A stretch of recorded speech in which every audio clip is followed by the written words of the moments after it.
thank you for tuning in to this live broadcast. My name is Tim, and I am the executive producer at 1 Minute Apologist. Here at 1 Minute Apologist, we want to give you credible answers to curious questions.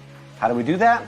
Well, sometimes it's through a live session where Bobby is teaching verse by verse through a book of the Bible.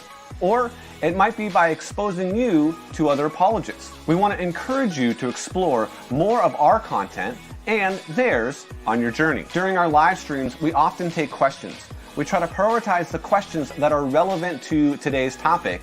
Lastly, if you enjoyed today's content and would like to support this channel, please visit our Patreon page.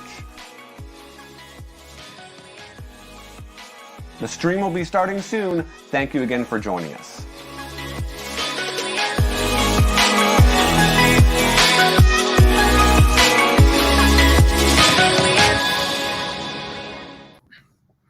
All right. What's up, friends? Thank you for joining us at the 1 Minute Apologist channel.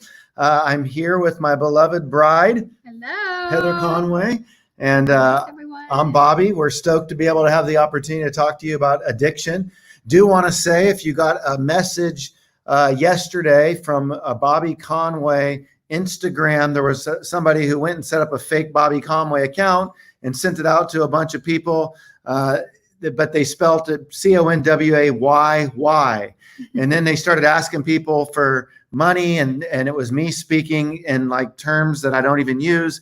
So all that to say, hopefully you didn't have to deal with that. And we've been in contact with Instagram to try to remedy the situation. Well, today I want to talk with you, and Heather wants to talk with you about addiction. Let's think about addiction for a moment. Let's try to distinguish addiction from overindulgence. There are people who overindulge, but they're not necessarily addicts. All addicts overindulge, but not everyone who overindulges is an addict. And so we can see that there is a distinction there. 1 Corinthians 6:12 gives us a nice pithy verse from Paul the Apostle. He says, "All things are lawful for me, but not all things are helpful. All things are lawful for me, but I will not be dominated by anything." What is addiction? It's being dominated by something. And addiction, it's a word obviously that can be overused, as I said, and we do need to distinguish between overindulgence and addiction.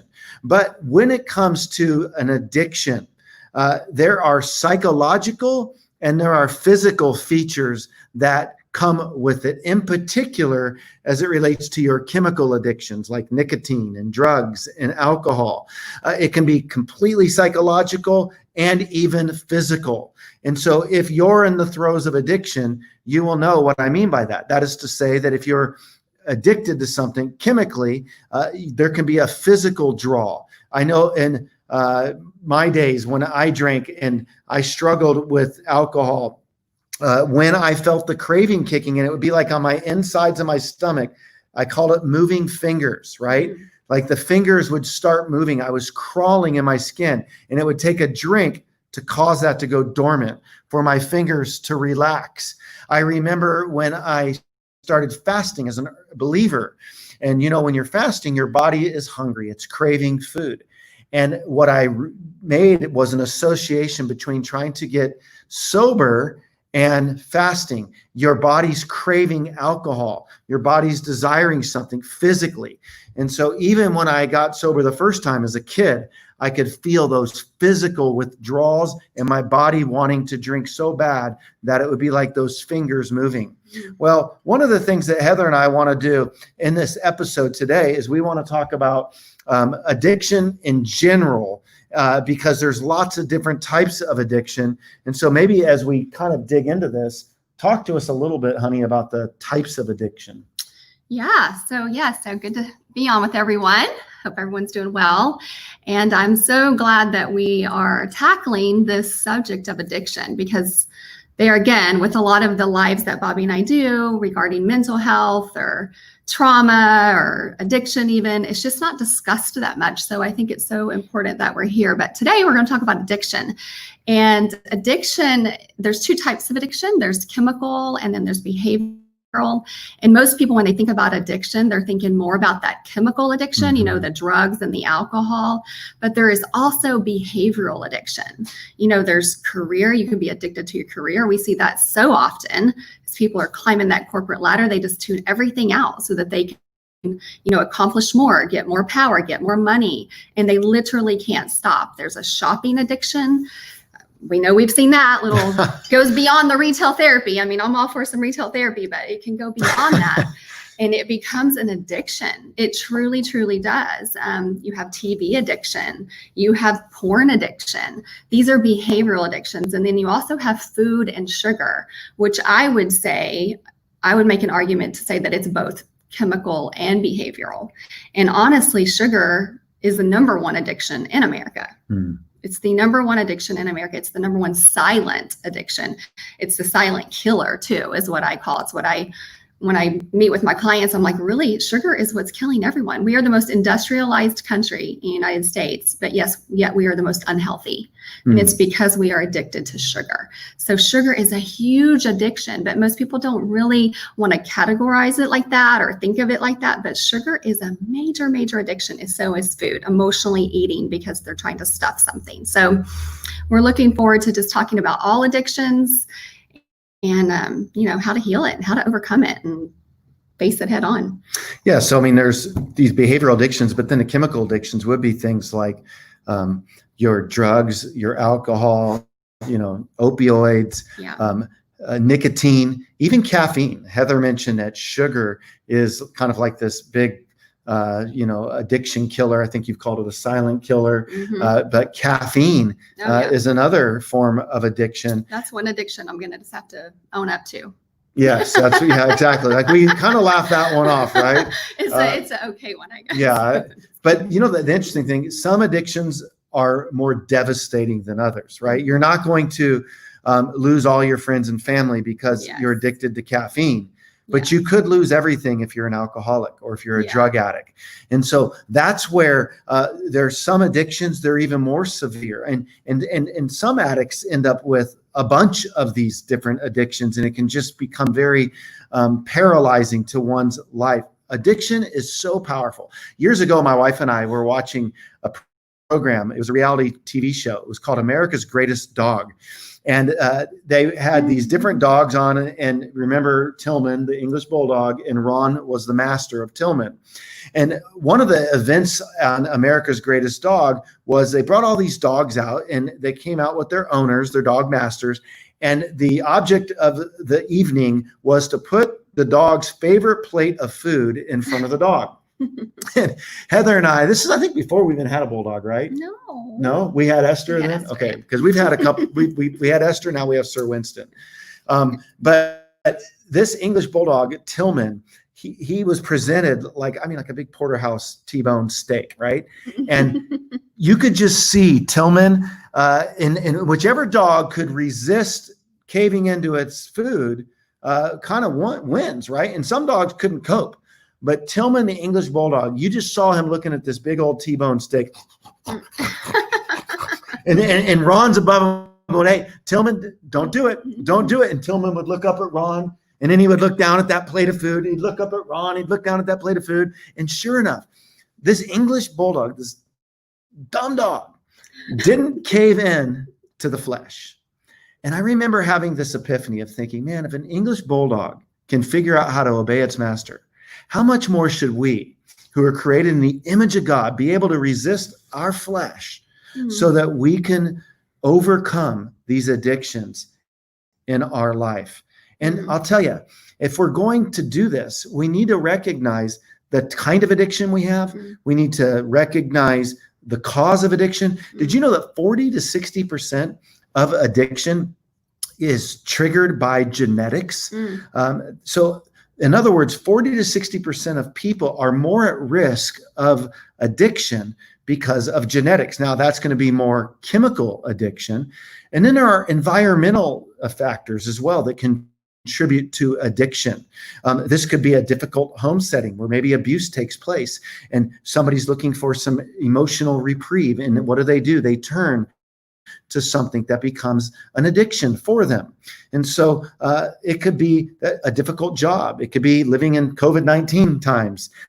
That could be very difficult. Yeah. So here at the outset, what we want to do is we want to say there's hope to overcome addiction, but we need to take a little bit of time to recognize the way addiction develops. We've talked about the couple types of addiction, right? You have behavioral addictions, which has an umbrella of all kinds of addictions like gambling and you name it, and then chemical addictions. The chemical addictions will really destroy your life. The behavioral ones can too, in particular, sex, pornography, that would be behavioral addiction. Gambling, you could lose everything. That could be problematic, but it's not chemical per se.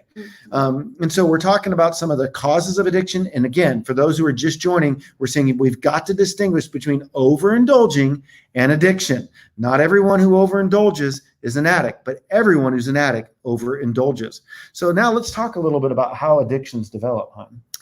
Yeah, we should. And I was going to say at the beginning of this too, that I was listening to an article or reading some stuff yesterday on an overdosing. And we're on the way driving up here, I couldn't believe these statistics that overdosing, ODs, have increased so much during this pandemic. And people that are just being pushed into isolation, they're pushed into being alone. And if you know anything about addiction, and when you're trying to recover, the last thing you need to do is be alone and to be pushed into isolation, which is what we see is going on. And I saw that in March, overdoses were up by 18%. In April, 29%. In May, 42%. And then some of the states, they're up by 50%. And I was reading and seeing that they were saying on the news that if we weren't talking about coronavirus so much and the pandemic so much, that this headline of overdosing and drug use and addiction would be making major headlines. Absolutely.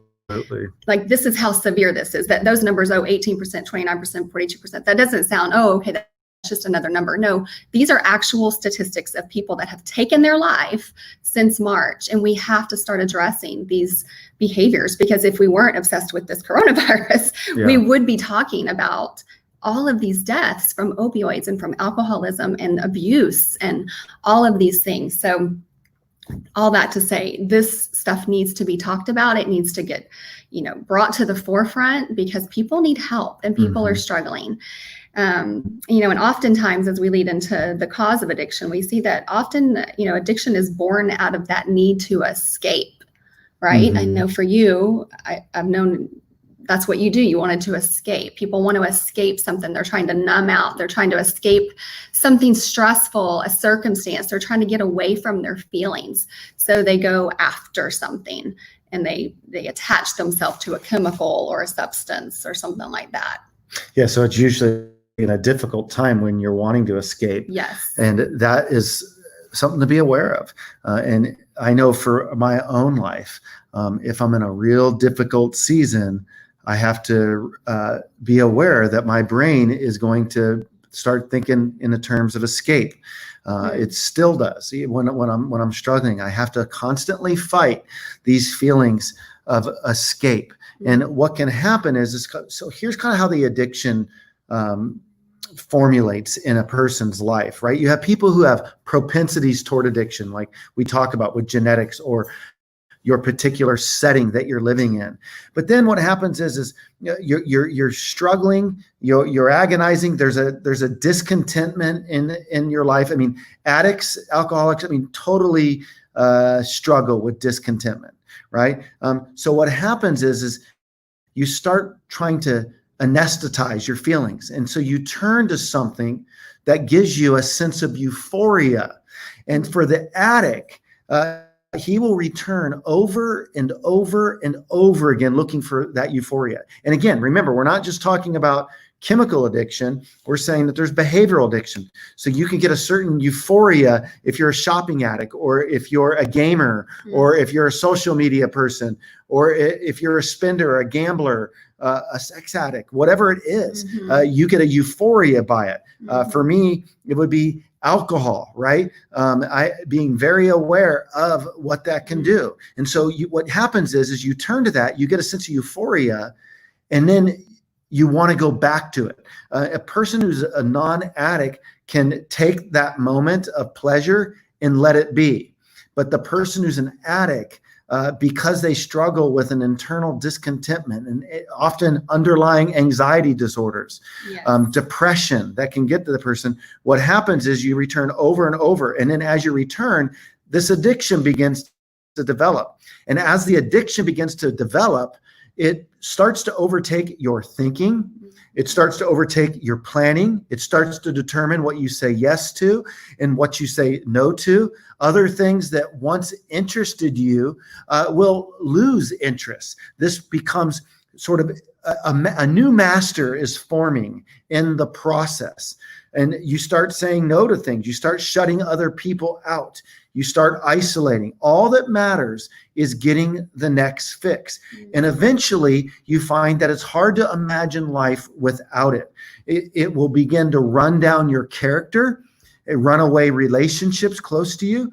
You'll find that you'll deceive yourself, and then you'll deceive others to just keep controlling your addict environment. And this becomes something that can be so overwhelming. I know in my own life that I have had this thought when I was drinking, that it would be easier for me to amputate an arm, a body part, than to give up alcohol. It seemed easier for me to live without a limb than it would alcohol. In other words, the addiction gets so powerful that the alcohol feels more a part of you than your own limbs. That is devastating. And that's where eventually a loss of control then can set in. It's then consequences start happening. You start damaging relationships. People close to you get frustrated with you. You start losing jobs. You start spending all of your resources. I mean, like when I was younger, I sold a car and drank it all away. I took a student loan and drank it all away. I went to a Chico State. I didn't even get through a semester. I didn't even get through half a semester. I got through about 5 or 6 weeks. I sold my car, drank that away, drank away the student loan, and you find yourself going, it's consuming. And so depending upon your addiction, if you can relate to some of the things I'm sharing, you might have a serious issue that needs to be addressed that we could talk about how to overcome. Yes. Wow. And I've seen that in his life before. You know, with addicts, a lot of times they're very all or none, right? There's no in between. It's one's too many. What is it? One's too many. 1,000's not enough. Yeah. And you know, why have one scoop of ice cream when you can have 5? Why have one slice of pizza when you can have the whole pizza?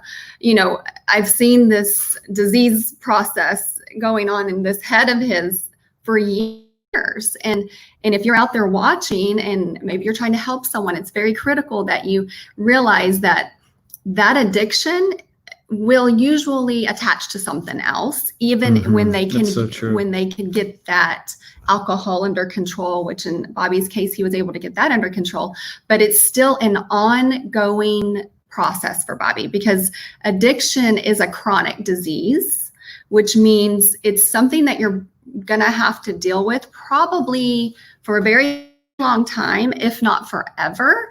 And I don't mean to say that to be so like negative Nelly or Debbie Downer, but I mean it to give you hope. If you're helping someone or if you're out there and you're addicted, there is hope. There are strategies and things you can do to help heal yourself because addiction is very layered, right? It's not just stop drinking and I'm healed. Stop taking opioids and I'm healed. Don't have the donut and I don't like sugar anymore. No, this is an ongoing process. And if you look at it, we all have to deal with something in life, right? And we all have, you know, I think tendencies to some addiction, but we're talking about the addicted brain here. Yes. And this is a disease process. This is something that needs to be managed. It needs to be healed. It needs to be overcome. You can't just tell someone that has addiction to stop. That's silly. It's not going to work. And I think it's so important to know that because addiction is merely a symptom really of something that's underlying in that person.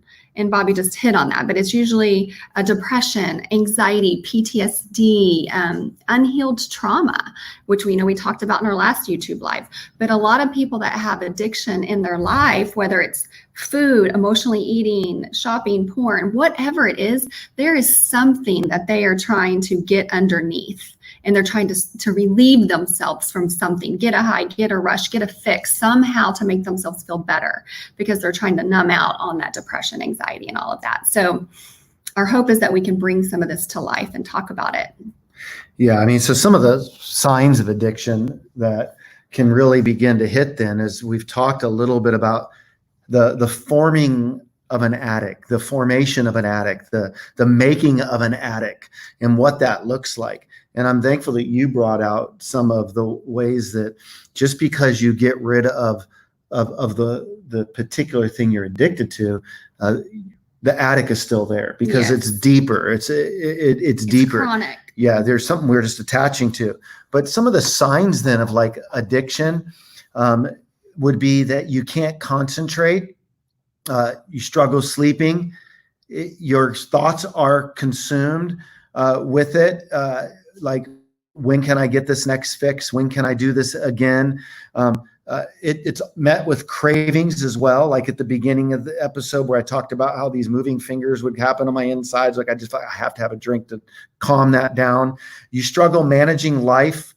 And there's an inability to cope, setting dates. I'm going to stop it here, or this will be the last time. I remember one time I drove halfway across the state of California when I was a kid, because I had baseball tryouts coming and I was having a very hard time staying clean at that stage of my life.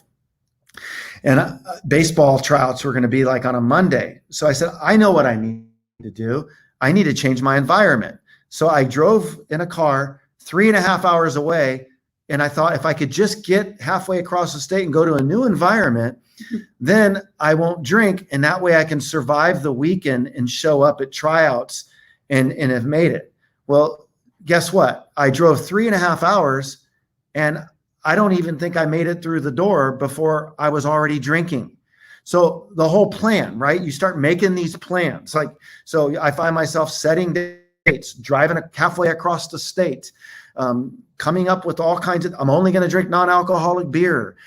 You just start rationalizing things. And so what happens is all this kind of stuff is a sign of addiction. This will be the last time. I'll never do it again. And you end up keep going back to it, right? They say in AA, insanity is doing the same thing over and over again, looking for different results. And that is insane, right? So what happens then is addiction disrupts our normal brain function.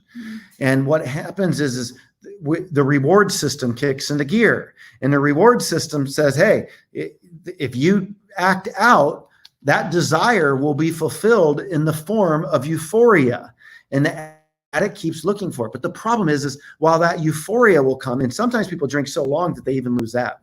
But the euphoria comes, but then post-euphoria is shame, guilt, discouragement, a feeling of being enslaved, a feeling of trapped.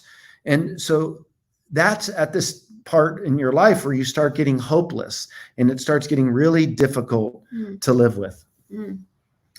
Yeah, I think it's so important when you're talking about addiction that we take this holistic approach, right, to healing yourself. Because when I look at like Bobby, it wasn't going to be good enough for him to just stop drinking. We really need to look at it, healing yourself holistically, taking that 360 approach, right, to healing yourself mentally, healing yourself physically, and healing yourself spiritually, so that you can gain that freedom, true freedom, even though you may have to spend the rest of your life coping with it.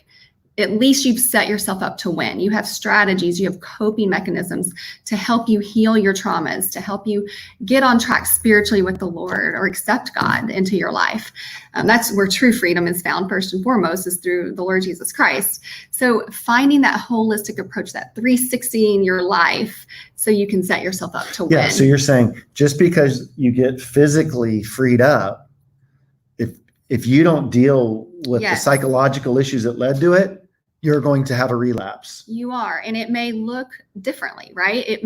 Hopefully you don't relapse into your poison, your drug of choice, but it will keep nagging you, right? It will show back up. It will come and get you again, because you have to really do the hard work. And we're going to get into some of that here in a minute, so I won't do it right now, but you really do have to do that hard work and dig in deep to unearth all of the layers of healing that it really takes. It's not as easy as just a one-stop shop. I'm going to do that. It's not like that. And unfortunately, that's just not how life is in general. If we're really going to live a healthy life, we have to look at it from a very holistic perspective to gain victory. But there's hope. Yeah, absolutely. So why don't we talk a little bit about some of the practical steps to overcoming addiction. So we've kind of laid out what addiction is, right?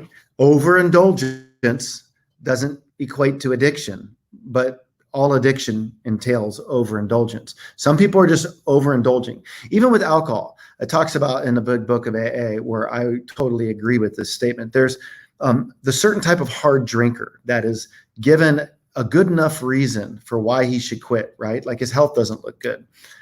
He'll be able to quit. But then the real true bona fide alcoholic, it's going to take something deeper than just willpower, so to speak. And I think that addiction can run deeper for the addict than it can for the person who's just overindulging. Some people can overindulge and just have some bad habits. And if they keep it up, they might turn into a full-blown addict. But the full-blown addict personality, and again, it's a personality.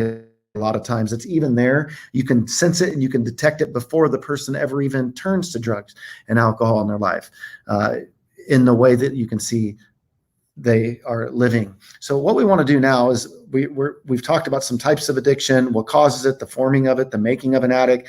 And now let's just talk about how do you overcome this? And we do want you to feel free to post any questions that you might have. We'll stick around for a little bit afterwards, and we'll do some Q&A with you if that would be helpful. So, honey, what do you want to start with? Yeah, well, we thought it'd be good if we would just kind of walk through some strategies, some coping mechanisms that you can do if you find yourself trying to help someone in addiction, or if you yourself are in addiction. So I think the first thing you need to do is find your tribe, right? I mean, this is where AA was born. You have to find the people that can support you. And assuming that we talked about too, just not to interrupt it. Oh, yeah. We're assuming that. Yeah. Well, first and foremost, we're assuming that you want to quit, right? Or, if you're listening and you're out there and you're addicted, or if you watch this later, you have to be the one that wants to quit. You have to be the one that wants to heal and overcome that addiction. Because if you don't want it, nobody in your life can get that for you. I couldn't make Bobby be sober. Now, hopefully him being married to me and wanting to be a good husband and be a good dad and a good friend and a good employer, all these things would make him want to. But at the end of the day, it's that person's choice. So if you're out there, we're assuming that everything we're going to talk about is going to come after you've surrendered that, admit that you have no control over this and that you want help in it. So that's the first and foremost. Absolutely. I think first and foremost, when you're trying to get sober and you're trying to be clean, you need to find your tribe, right? Find your people. Find people that can relate to you. Find people that can build you up. That's what AA was founded on, is relatability. You're going and you're talking to other people that are going through the same thing that you're going through. I think about you when you were, like when Heather and I started dating, I was part of Saddleback Church and they had Celebrate Recovery. But it was so cute because we'd be dating and I'd kind of go off to my meeting. We'd have like Friday nights. They would have like the full evening, like from 6 to 7, it was a barbecue, and you'd have Denial burgers and Serenity dogs and 12-step chicken sandwiches. I mean, you remember that? And then after, I think they still have all of that. Yeah, they probably still have all that, right? 12-step chicken. Yeah, 12-step chicken sandwich, right? I mean, but yeah.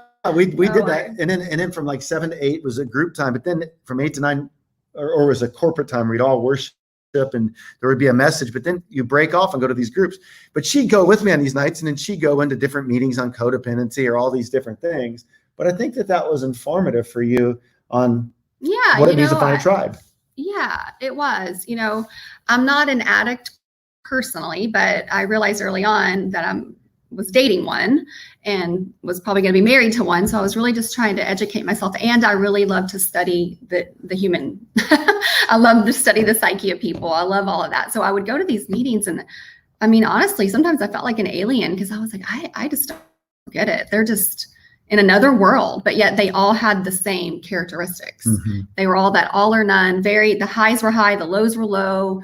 And so I just learned so much from going to those meetings. And I would sit in these Al-Anon meetings. I guess it was kind of the equivalent to Al-Anon. And I did learn a lot, even going into what would be marriage, of how to deal with an addict. And I think that is so important. So if you're married, if your spouse is an addict or you're helping someone, I think you really need to be careful finding your people too, right? As the sober person helping the addict, you need to find your people too, because they can understand you. They understand what you're going through. They understand, what it's like to live with someone and what kind of boundaries you have to have for yourself, and on and it goes. Mm-hmm. So yeah, so finding your people, finding the people that can relate to you and help you and encourage you, and not isolating, because when you're in addiction, the enemy wants you to be alone. If he can isolate you, he can influence you, right? So you have to be very diligent to find your people that can help you, pull you out of that dark place and love on you right where you are.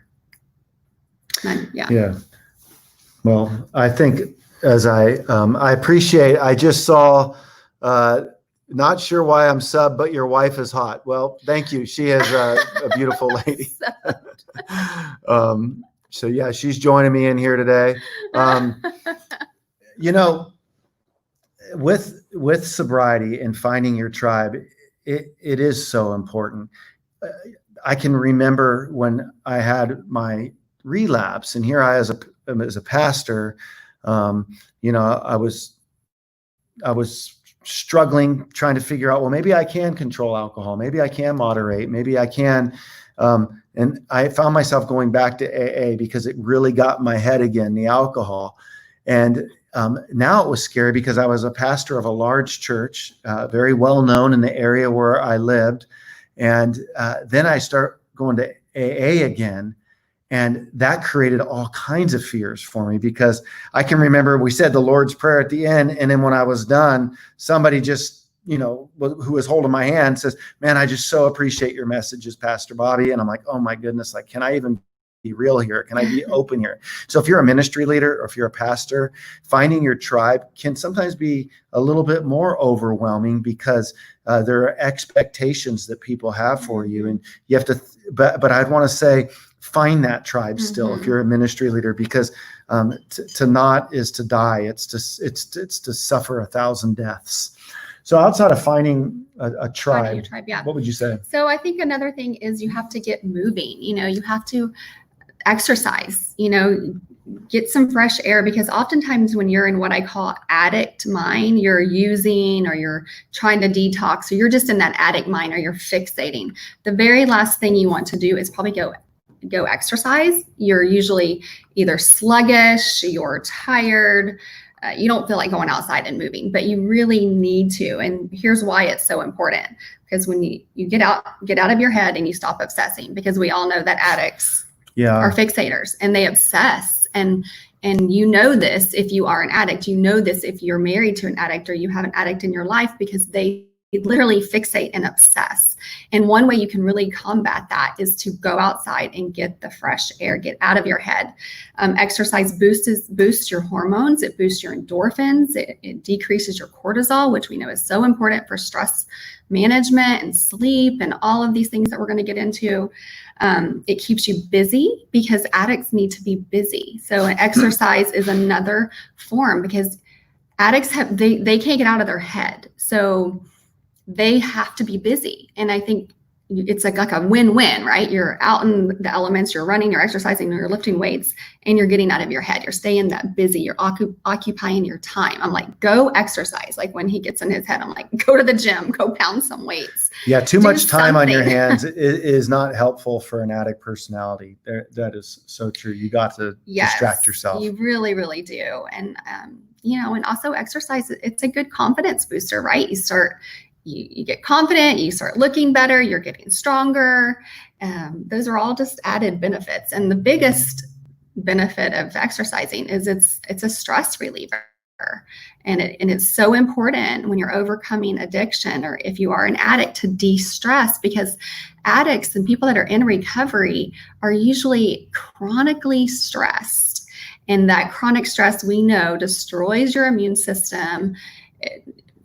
Inflammation goes up in the body, and you've got to de-stress. And exercising is a big part of all of that. So that goes back to that holistic, healing that I like to talk about. Yeah. And as far as like by distracting yourself, we're not saying that you don't get under the hood and look and see what's really causing some of this stuff. I mean, we need to distract ourselves. We need to stay busy, but we can't distract ourselves from confronting the deeper issues of what's causing some of the angst in our own life. I think that every addict needs to address why do I struggle with discontentment? I love that Paul the Apostle says, I have learned the secret of contentment, right? This is, and he learned it through trials and through hardships. And it's learning to be okay. I think that addicts are uncomfortable in their skin a lot of times. They're itching, they're chomping at the bits. They don't deal with pain the best. When they feel pain, they want to medicate it immediately. And so it's just learning how to be comfortable in our own skin. So important for that inner healing. And another thing, as you're trying to overcome addiction and in recovery, is that emotional healing, right? So being aware of your thoughts, being aware of your emotions, and being aware of your behaviors. Start doing that inner work, that inner core work, and getting honest with yourself, because addicts usually are running from their thoughts. They're running from something, right? They don't want to sit with themselves. It's a very uncomfortable place to be, really, for anyone. We all have to do our hard inner core work, because that's where true healing takes place. But I think being in tune with, how do I feel right now? What triggered this? What traumas do I have? Why do I want to run and escape right now to a fast food restaurant, or to a liquor store, or to whatever it may be? Why do I want to shop on Amazon all the time? Whatever it is, there's always something that you're trying to escape. So doing that inner hard work and not running from yourself and not running from your thoughts and your feelings is so important. Maybe talk a little bit about how nutrition kind of plays into all of this as well. Yeah, for sure. Because I know that my wife's a nutritionist, and she has been somebody that's stressed that as a family value for me, for the kids. At times, I think she's got way too many products going in the house, because those things add up in price. But she is so convinced in using this, and I'll throw her handles up there for you to. And I just want to say that, my wife does a lot of stuff as it relates to counseling people in nutrition and being able to help, because she gets how much our body interacts with our thinking. And I could see some people going, wait a second, nutrition, how in the world does nutrition have a way of helping us with our addict brains and addiction? What would you say to that? Well, I have a lot to say about that, because it's kind of going back to the way I deal with all of my clients, especially women that come to me, is just finding that holistic health and going back to realizing, when you think about the human body, think about the human psyche, we have to heal ourselves on all fronts, right? Physically, mentally, spiritually, even addiction. So this is what we're doing. We're focused on right now. We're going to look at healing your body and healing your overall physiology. So we've already talked about finding that community. We've talked about exercise, healing your emotions. And I think before I get into the body part of it, I also think, sometimes you need assistance when you're dealing with the emotional stuff. So, find a therapist, find a counselor, find a coach, find someone that can, a sponsor, someone that can help you do that inner work. Sometimes it's very, very hard to do it on your own. So I wanted to say that. So we've talked about those three things. And one other thing before we get into the nutrition is finding a hobby. I've always heard, and I think I've even heard you say when you've gone to AA, that it's good because addicts can be very self-absorbed, and it's very hard for them to get out of themselves. So they say sometimes finding a hobby like getting a plant, keeping a plant alive, because you have to water it. I mean, I'm not an addict, but I can't keep a plant alive to save my life. So, but getting a plant or getting a pet, these are two things I've heard that is very effective for addicts, just to keep something alive, get out of yourself and focus on something else. So those are some things. Or, go surfing. Do you want me to get a plant? Yeah, I like going surfing better. No, what he needs to do is get our plants in our backyard alive, because they've all died on us. Well, I've been working on it though. Now, they're dead. Yeah. They're dead. Well, I'm colorblind, so like I can't always see the transition between something going from green to brown. But I have watered it a couple times this week. But yeah, keeping things alive. Yeah, keeping something alive is very things important. Die around me. No, but truly, that is, finding a hobby like art, music, surfing in his case, planting things. What's the word for that? I don't even know. But get a dog, get a cat, do something. But also focusing on healing your body and your overall physiology. And you're like, well, what does that have anything to do with overcoming addiction? It actually has everything to do with overcoming addiction. Because people that are in recovery are often very, very deficient in vitamins and minerals. They're not absorbing their food. They're chronically ill, because addiction it's a chronic illness. And would you say this is more for the chemical addiction than the behavioral, okay. just to make that distinction? I would. So this part of it, now I think what I'm going to share applies to everybody, right? I think we all need to be doing this no matter what, but especially if you're in recovery. Mm-hmm. Yeah, because a lot of people that are drinking too much or on lots of medications, they've absolutely destroyed their body. All their organ systems aren't functioning. Their liver is failing. And you think, oh, that's the person that was on Skid Row. No, I was teaching a class before the pandemic hit at a recovery house here in Laguna Beach. And I dedicated a whole entire hour to nutrition, healing, getting out of deficiencies, how to build a proper plate of food, how to eat the rainbow, what supplements they need to be taking, because this is so critical in healing. And usually what's happening in addicts, they go to a halfway house or they could do these things, and they're not getting taught these proper holistic approaches to healing their emotional traumas and healing their physical traumas, eating properly, getting good supplementation. So this is what I mean holistically, 360 your life. So you're setting yourself up to win on all fronts. Does that make sense? Yeah, no, it makes perfect sense. I think that even just with alcohol, the inflammation. Yes. And I think it would be cool. You were sharing with me about this little piece, this supplement. Oh, yeah. So this is a good illustration that she shared while we were driving up here together. Yeah. So basically what happens in an addict's body is their gut and their microbiome, it's all destroyed, because sugar from the alcohol, the drugs, all of that is just absolutely wreaking havoc on all your body systems, as I just said, but in particular your gut. And so this is something I've had that everyone in my family takes this. I love this product. It's kind of like just like a one-hit wonder when it comes to just the things it does for your gut health. And gut health is so critical. And I've had Bobby on this. And one of the things that's in this, on top of all the good probiotics and all the good prebiotics and all the good phytobiotics, is that it also has what's called glutamine. And glutamine, a lot of people that are struggling with addiction, especially alcoholics and prescription drugs, is they're very deficient in that, because glutamine is a amino acid that actually heals the mucosal lining in your stomach, because usually people that are in addiction, their stomachs are just destroyed.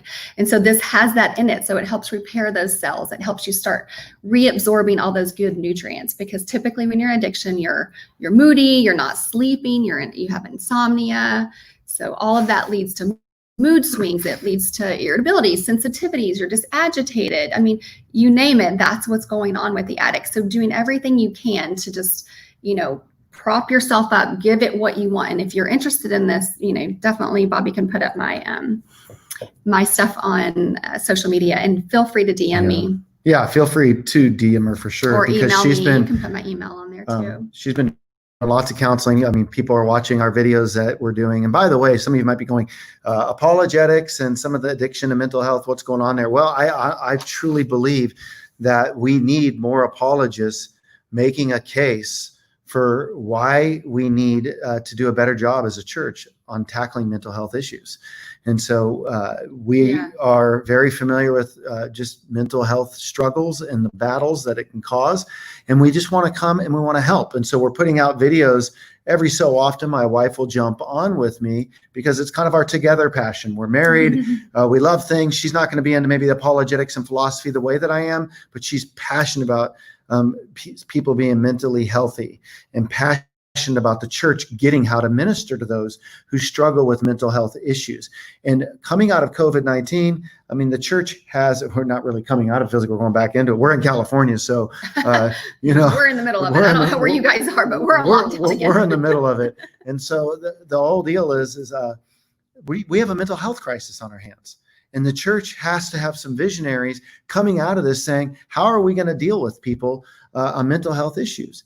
And so we're trying to fill in the gaps a little bit by, offering up some information that can help in arenas of mental health. So we've done stuff on suicide. We've done stuff on alcoholism, on addiction, on anxiety, and just mental health in general. So you can check out our other videos. But if you trauma, we've dealt with trauma. So if you need counseling on some of this nutrition stuff or whatever, feel free to reach out to my wife. She's been getting all kinds of appointments, working with people, helping people get healthy, and she'd be happy to chat with you. Okay, so let's keep moving, and then we'll go to questions. So like I was saying that, most addicts are obviously chronically inflamed. Really, I think most Americans are dealing with chronic inflammation, but specifically when you are coming out of addiction and you're detoxing, your body is on heightened alert. It can actually, a lot of the people that I was dealing with before the pandemic at the recovery house, they have what's called post-acute withdrawal syndrome. And a lot of people have that, and maybe you have someone in your life that is like that. And some of the symptoms are depression, insomnia, you're very cravey, you can't sleep, you have OCD, you're very negative. And so giving your body what it needs. Are you describing me? No, I mean, what Bobby has, what post-acute withdrawal syndrome is. But truly, these are the things that addicts are dealing with when they're detoxing. So it's so crucial that you give your body what it needs to help absorb these nutrients. So these are just things that I recommend to people. And share what that's called, honey, because Elaine just said, will you share the name of that product? I will. It's through a company called Amare Global. And everything that they do, they're all geared toward the gut-brain axis and healing your gut and healing your brain, because we know that your gut and your brain are connected, that all your happy hormones are triggered right there or made right there in your gut, like your serotonin and your dopamine. And so it's all about getting all of that primed, getting your immune system primed, getting inflammation down, getting that chronic inflammation down, so that we can heal. And especially when you're talking about addiction, this is crucial. So you would have to order it. You can DM me, or Bobby, you can put up my emails, because I got a lot of emails last time. Okay. And then, by the way, you wanted to say that anybody, why don't you just say that now? So I don't know if you're out there listening, but I had like 3 people on my Instagram personally DM me, and instead of hitting accept them into my inbox, I accidentally hit delete. So I have no idea who you are. I barely read, and I heard that you wanted to make an appointment, and then you were poof gone. So there was like 3 of you. So if that's you, I wasn't trying to dish you. I'm not ignoring you. Please reach out again. Email me. Bobby will put up my email. I'm happy to help. This is my life's passion. I really do love to see people get holistically healthy. So this is just one product that can help. There's so many things you can do, and I'm happy to help in any way. But I also know that when someone is in addiction, I mean, almost 100% of the time, they struggle with insomnia. I don't know that I've ever met or had a client that was in an addiction that doesn't struggle with insomnia. I mean, it's a thing. So this is just a natural. He still struggles in a lot of ways. But this is just a natural sleep supplement that I definitely recommend to most of my clients. It's wonderful. It's all natural, non-stimulant. And then this is just a mood supplement, and just kind of helps boost your mood, de-stresses you, keeps you a little bit more stable, especially while you're detoxing or trying to get healthy. And hey, by the way, Heather's got me on this stuff. Like I have been off antidepressants now for 3 or 4 months. But I was on antidepressants for about 5 years. I got to such a low spot in depression that I didn't even want to be alive anymore. It was agonizing. And my wife and my kids, they saw what all this was doing to me. Yeah. And I just got off of antidepressants about 3 or 4 months ago. Now, I'm not saying that everybody needs to go and run and do that. You need to work with a doctor. Some people might need to always stand. You don't need to feel bad for even being on that. I would jump on it again if I needed to and felt I needed to. But it is exciting to see that there's some health happening in my life. Yes. And I'm taking these supplements, and it's been helpful for me. And I feel like I can say, healing addiction and overcoming addictions is a holistic thing. You want to be mentally healthy. You want to be emotionally healthy. We want to be physically healthy. We want to be spiritually healthy. And so it's not just spiritualizing everything and just saying, just pray about it and then that'll deal with it. It's holistic. You want to deal with everything. You want to make sure we're being holistically healthy as much as possible. Absolutely. It's so, so critical. I mean, holistic healing is where it's at, honestly. And most of my patients that I do have right now, I would say 80% of them are on an antidepressant or anti-anxiety medication right now. And I do not shame my patients for that, even though my goal is to get you off of those. There's a place for those. If you're in addiction or you're going through something major in life, you need that life-saving medication to get you through. And that's where it was for Bobby. But thankfully, God has allowed him to get off, and we're just now still working on the sleep situation. But all that to say, I'm happy to help. And I saw someone said, can you drop a link for the product? I've been trying to figure out how to drop a link for the product, and I cannot figure it out. So please email me or follow me on my Instagram or Facebook, and I will send you the link through the email. So please reach out. I'm happy to send all of that your way. Good. So do you have any other final thoughts? I'm ready to kind of move into some Q&A time. Let's do it. Okay. So hopefully, this was helpful. I see Merlin, by the way. Hi, Bobby and Heather. Hi, Merlin. Glad to see you on here again. And I just want to thank everybody. CI, you put thank you. All this info is a lifesaver. Well, we appreciate that. We really do. That's why we want to do this. We want to be of help. We want to help people to understand what Darren's being reminded of. He says, amen. Such a reminder again to me that church is a hospital. Taking mental health issues is so needed right now. And Kosh or Kosh, forgive me if I one of those, they're both not right. So, but you said, I hope she's on more. Very intelligent. Yes, she is. And she's a treat to have on with me. I love that. Let's talk a little bit about some of your questions. And I am going to see, here is our dear friend. Hey, Cassandra. Hope that you're listening right now. And I appreciate your question coming up. If somebody might be addicted, how might you suggest bringing some help? I think that if you suggest somebody is addicted to something, we want to make sure we protect the relationship as we engage that. Because it can be difficult to start confronting somebody. It depends on the relationship. It can be a spouse, it can be a daughter, it can be a parent, it could be a friend. And so depending upon who the individual is will determine a strategy. So for example, let's say it was a spouse. In a spouse situation, we want to be extra careful that we try our best to know what their weaknesses are, how they're going to handle being confronted. Is there an interest in getting clean? Are they living completely in denial? If the person's living completely in denial, then that's going to require prayer. That's going to require a certain approach. It's going to require asking questions. And I think using questions is always a good way to confront something, because then we get to hear the answer of where the person thinks they're at. So do you think that maybe you're crossing a line in this particular area? Do you feel like this is causing any consequences in your life? Just start listening, because when somebody's in full addict mode, they're going to try to hang on to that thing that depending upon what the addiction is, right? We're tackling addiction in general right now. And we're saying that there's chemical addictions like drugs, alcohol, caffeine, nicotine, but then there's behavioral addictions like sex, and pornography and gambling and shopping. And so by distinguishing those, depending upon the addiction, watching their reaction, typically if somebody's not ready to surrender, if they're not wanting help, they're going to be in denial. They're going to minimize what you see is an issue. They'll be minimizing it. They'll use defensiveness. They'll get frustrated with you because you're threatening that very thing that is so important to them, that they're depending upon for their euphoria. And so when somebody is in that stage, then it gets really difficult, because what you might have to go with is boundaries.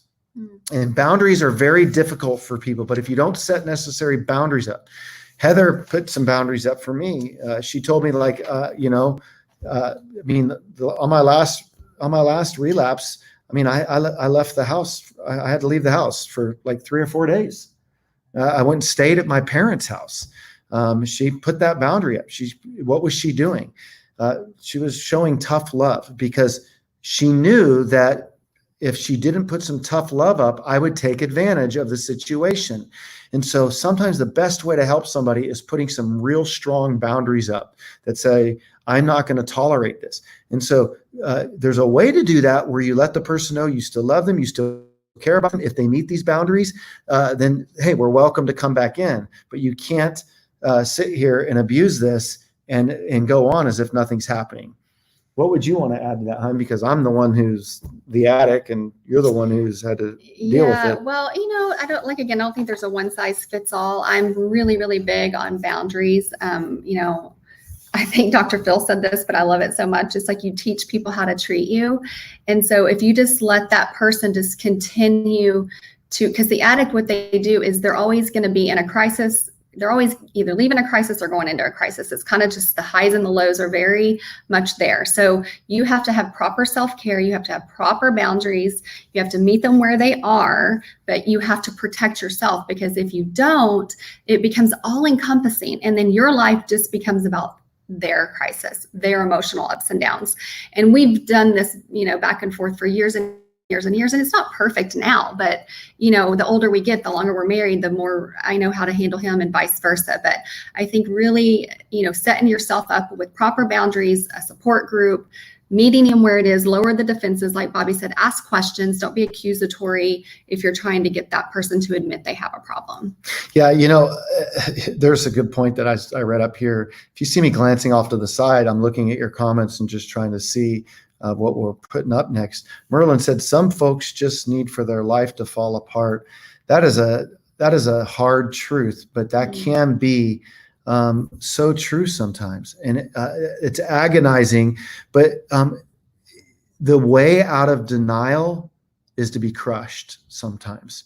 In other words, if somebody you talk to and you're trying to get some help, but they're totally in denial about it, well, what's the one thing that can bring you out of denial? For your life to fall apart, for enough consequences to kick into gear. And so that's one of the things that I know, like in my own life, when I was a kid and got clean for the first time, that's what was happening. Just driving halfway across the state, getting ready for baseball tryouts, totally blowing it. Like I showed up at the baseball tryouts, I had 3 surgeries in 3 years. I was hoping to be able to be to play competitive D1 ball. And what happened is I'm at a school at this stage where I'm even having to try out. I threw the ball as a pitcher over the backstop. Talk about humiliating. I knew my career was done in that moment that I was host. But losing funds, just doing stupid things that frustrate relationships, struggling in school, all those types of things brought me to the end of myself. This is where the Holy Spirit is really important, because when you're a Christian, what God does, he just really messes up you have a conscience and you get convicted and you feel guilty, as we should when we're just fully living in addict mode. There was another statement that came up that I thought was worth bringing up here, from Dale. Okay. I have read that addiction is fundamentally a disorder of worship. An addict is worshiping self. So the remedy is growing your love for the Lord. Do you agree? And what do you advise? I think there's a lot of truth there. Jesus said in John 14:15, if you love me, you will keep my commandments. If you love me, you will keep my commandments. And so when I teach a men's class that I used to as a pastor, I developed, it was called Crushing Lust, Craving God. And I said, lust is not the problem. Craving God is. I would say we don't have a sin problem. We have a God craving problem. We have a God loving problem. Of course we have a sin problem. Of course we have a lust problem. But if we could figure out a way to fall deeply in love with the Lord, that becomes our moral motivation. And that, I would say, for me, if I didn't have Christ in my life, that really helped me because he gave me a worldview. He gave me a way to live it. And so, yes, having an understanding of all that Christ has done for us, if we'll love him in return, it allows us to what? Take up our cross, deny ourselves, to follow him. Mm-hmm. Would you add to that, babe? No, very well said. I saw a question earlier where it was asking about AA with Bill and Dr. Bob and whether or not AA kind of had a Christian foundation. I will say that the 12 steps of AA were extracted from scriptural principles, in particular, 1 Corinthians 13, the Sermon on the Mount in Matthew chapter 5 through 7, and the book of James. And the book of James is obviously the book of Proverbs to the New Testament. It's what Proverbs is in the Old Testament to the New Testament. And so extracting principles out of those three spots, the compilation of the 12 steps were there. And fortunately, those steps are universalizable. They're able to help people in a systemic way throughout the world, be it if it's alcohol or food addiction or whatever else it might have. See any other questions here, hon, that we want to address before we tap off? I think so. Let's see here. I didn't look at the top, but hi, Bobby. I just watched some of your YouTube clips with David Wood on the topic of a psychopath. So fascinating. Do you know if he ever struggled with addiction, or is that a foreign concept? No, David has not struggled with addiction. In fact, he interviewed me on his station at Acts 17 Apologetics. He titled it something of. Do you remember what he called it? It was Confessions of a Recovering Alcoholic. Yeah. And no, he doesn't struggle with addiction. That's not a part of his issue at all. I do want to say thank you to Lisa so much for the super chat. We appreciate you as well. And yes, it means so much for you to give that. And Brian, thank you so much for the super chat. And anyone else that is given one, thank you. We're looking through, and sometimes these we get so many statements we can't even go through and check out all the stuff. So let me see here. Hey, you said you two are great because you're not judgmental and have been there. Thank you, Merlin. We do not want to come off judgmental at all. At all. Definitely not. Boy, I'll tell you what. There's no judgment zone here. We know what it's like. We have a mentor who says, I want to join you in your journey, not judge you. We know what it's like to experience just relational judgment in the most unimaginable kind of way. Mm-hmm. As the last thing that we want to do in this. Here's a question. Have you ever dealt with a new family member who drops the F-bomb as a continual adjective? They know it's a boundary, but it's continuing. Don't want to lose visitation with grandson, so I'm keeping quiet. Well, look, words I do think we need to tame our tongues, and we need to always be working on glorifying God with our words.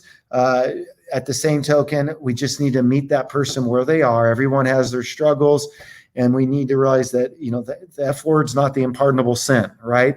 It's not good. It doesn't glorify God. We should all try to speak in a way, because we're going to give an account for our words.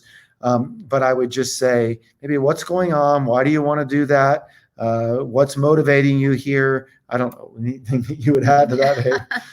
Hey, I'm not here to judge. We all have our thing. Obviously we need to keep our words as pure as we can, but we all fail from time to time. So sure. Yeah, no, we do. Respect the boundary if you can. Yes, exactly. And CI, do I meet with men struggling with addiction? We've done a lot of AA meetings. I was very involved with it. They shut everything down here in California for a while. I haven't been in meetings lately, but it's not because I don't think it would be a value or a benefit. In fact, if anything, I need to get back on track and going to them so that I can be giving my story away and helping. But the key is steps 10, 11, and 12. If you're going to stay clean, you need to be giving your life away. And so for me, making sure that I have friendship in my life, making sure I'm being honest, making sure that I'm of service. So even doing something right, like I'm doing right now, is practicing the 12th step, just giving my story away and helping. And so that's why we do a lot of this. It also helps us. And so we're thankful for the opportunity to do that. Some people go to meetings every day, their entire life. Some people go for a year, and then they find whatever it is, you still need those principles: community, authenticity, transparency, service to others, a relationship with God. Those types of things are really important, whether it happens under the umbrella of AA or Celebrate Recovery, or just a good group of friends that love each other. That can vary. Mm-hmm. All right. Well, and yes, it says, will this video be able to watch later? And yes, you will be able to access it later on YouTube. Yes, absolutely. Here's a question, Hun. Any thoughts on something as benign as phone addiction and impact on children? What would you say?